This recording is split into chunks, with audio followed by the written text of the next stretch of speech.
Hello dear student, this is Pragati. Here is Standard 9 CBSE Maths Chapter 2 Polynomials Exercise 2.3 question number 2. Use the factor theorem to determine whether gx is a factor of px in each of the following cases.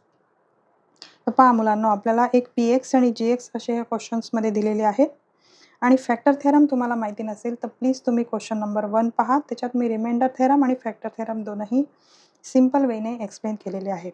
चला आता मग solve करूया. तर gx जो आहे, gx equal to जर का आपण 0 घेतला तर आपण x + 1 = 0 घेऊ शकतो. म्हणजे आपल्याला x = -1 ही व्हॅल्यू आपल्याला पुटअप करायची आहे क्वेश्चन नंबर 1 मध्ये. तर पहिले पॉलिनॉमियल x लिहून घेऊया आपण. पॉलिनॉमियल x काय आहे? 2x³ + x² - 2x - 1 आणि gxचं आपल्याला gxचा 0 आपण काढला -1 तर आपल्याला xच्या जागेवर -1 पुटअप करायचा आहे. तर 2 × -1 the whole cube plus -1 whole square -2 × -1 आणि -1.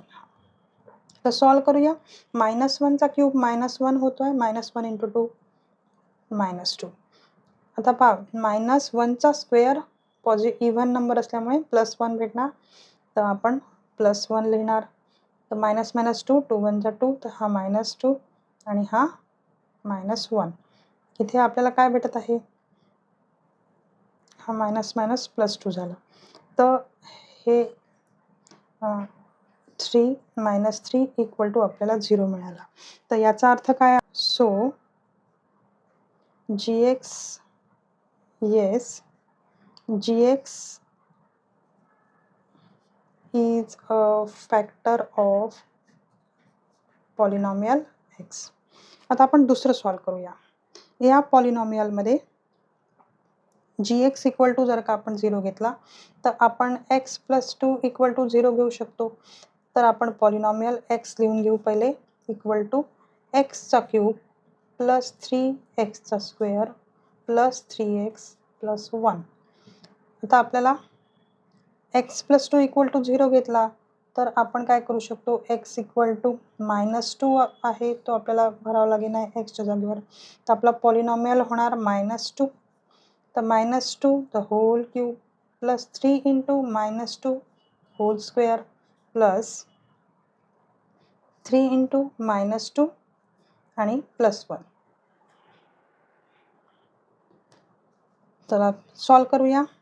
-2 चा क्यूब होणार -8. -2 चा स्क्वेअर हा +4 झाला. +4 × 3 हे झाले +12. आता 3 × 2 = 6 हे झाले -6 आणि हा +1. तर आपल्याला काय मिळालं? 12 + 1 हे झाले 13 आणि -14. तर आपल्याला आन्सर आलं -1. आपल्याला रिमाइंडर 0 मिळालेला नाही, सो नो लिहायचं. gx is not a factor of px, polynomial x. आता लास्टवाला प्रॉब्लेम पाहूया. तर या क्वेश्चनमध्ये आपल्याला पॉलिनॉमियल x दिला आहे आणि gx पण दिला आहे. पहिले आपण gxचा 0 काढून घेऊ. x - 3 = 0, सो x = आपल्याला +3 वापरायचं आहे. पहिले पॉलिनॉमियल लिहून घेऊ. Polynomial x = x⁻³ - 4x² + x + 6. xच्या जागी आपल्याला काय भरायचं आहे मुलांनो? +3. तर 3 चा स्क्वेअर -4 × 3 चा स्क्वेअर प्लस 3 + 6. 3 चा स्क्वेअर क्यूब आहे. 3 चा क्यूब आपल्याला 27 मिळेल. 3 चा स्क्वेअर 9 झाला. 9 × 4 36 आणि हे +9. आता आपण 27 + 9 36 होतात. 36 - 36 हा आपल्याला 0 मिळाला. सो येस आन्सर राहील आपलं gx is a factor of polynomial x. If you understand well, then please type yes in the comment. Thank you for watching.